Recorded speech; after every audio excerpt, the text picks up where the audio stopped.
వెనక్కి వచ్చి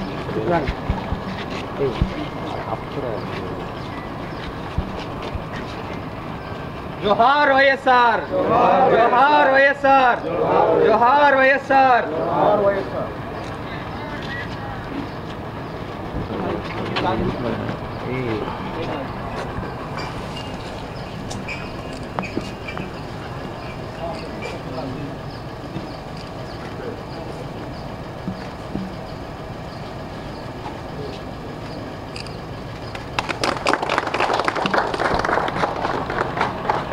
జై జగన్, జై జగన్, జై జగన్, జై హో వైఎస్ఆర్ కాంగ్రెస్ పార్టీ, జై హో వైఎస్ఆర్ కాంగ్రెస్ పార్టీ.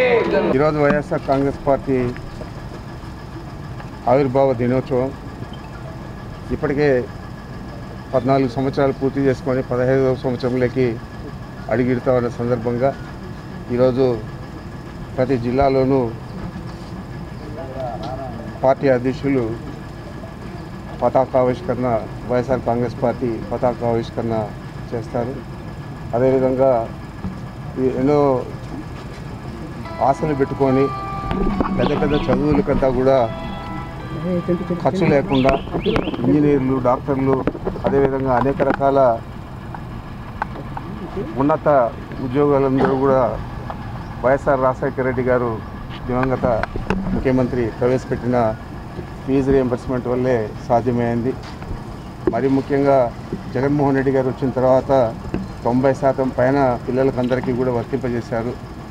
ప్రైవేట్ స్కూల్లో కానీ, గవర్నమెంట్ పాఠశాలలో కానీ, ఎక్కడైనా కానీ, కాలేజెస్లో కానీ అన్నింటిలో కూడా చేయడం జరిగింది.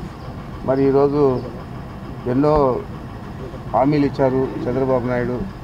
ఆ హామీలకు తగినట్లు ఏది కూడా చేయలేదు. మరీ ముఖ్యంగా ఈరోజు పిల్లలందరూ కూడా కాలేజీలు నిలిపేసి పంట పొలాలలో పని చేసుకునే దానికి వెళ్ళే పరిస్థితి ఏర్పడింది. మరింత దారుణంగా ఈ ప్రభుత్వం పరిపాలన సాగిస్తూ ఉంది. కాబట్టి దీనికి ఈరోజు మేము ఫీజు రియంబర్స్మెంట్కు మద్దతుగా ఫీజు రియంబర్స్మెంట్ 4ను ప్రతి జిల్లా హెడ్ క్వార్టర్లో కూడా నిర్వహించడం జరుగుతుంది. ఈరోజు చిత్తూరు జిల్లాలో నేను కూడా రీజనల్ కోఆర్డినేటర్గా చిత్తూరు జిల్లా హెడ్ క్వార్టర్లో పాల్గొనడం జరుగుతూ ఉంది. మరి ఇంత దారుణమైన పరిస్థితులు విద్యార్థులందరికీ కూడా రావడం అనేది, మరీ ముఖ్యంగా యువకులకంతా కూడా దాదాపు 3,000 రూపాయలు నెల ఇస్తా అన్నాడు. ఇప్పటికే 10 నెలలు పూర్తయింది. 10 నెలల్లో 30,000 పిల్లవాడికి అప్పు పడాడు. మరి ఈ విధంగా ఆయన చెప్పిన ఏవి కూడా చేయకుండా అరాకొర పెన్షన్లు మాత్రం ఇవ్వడం జరుగుతూ ఉంది. దాంట్లో కూడా ఇప్పటికే 5 లక్షల దగ్గర తీసేయడం జరిగింది. మరి ఇంత దారుణమైన పరిపాలన గతంలో మనం ఎప్పుడు కూడా చూడలేదు.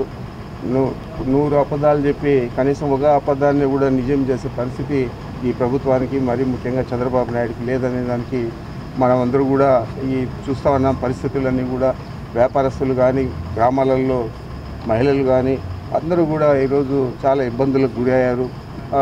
మరీ ముఖ్యంగా మహిళా సంఘాల వాళ్ళ అకౌంట్లన్నీ కూడా దాదాపు ఇప్పటికే 50% పైన నిర్వీర్యమైపోయాయి. మరి ఇలాంటి పరిస్థితులన్నీ కూడా మనం గమనిస్తూ ఉన్నాం. ఆ రోజేమో పెద్ద పెద్ద కోరికలు చెప్పాడు, అందరినీ కూడా మోసం చేసి ఓట్లు వేసుకున్నాడు.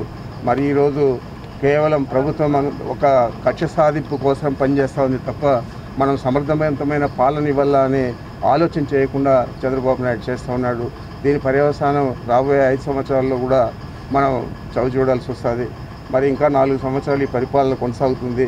మరి ఇలాంటి పరిపాలన ఈ రాష్ట్రంలో మరీ ముఖ్యంగా ఈ 5 సంవత్సరాలు కొనసాగితే మన పరిస్థితి, ఈ రాష్ట్ర ప్రజల పరిస్థితి ఏ విధంగా ఉంటుందో ఒకసారి మనం అందరూ కూడా గమనించాలని చెప్పి మీ అందరికీ కూడా నేను మీ ద్వారా ఈ రాష్ట్ర ప్రజలందరికీ కూడా విజ్ఞప్తి చేస్తూ ఉన్నా. అదేవిధంగా ఈరోజు జరిగే ఫీజు రీయింబర్స్మెంట్ కోరుకు యువకులు కానీ, నిరుద్యోగులు కానీ అందరూ కూడా పాల్గొని జయప్రదం చేయాలని కూడా కోరుకుంటున్నాను.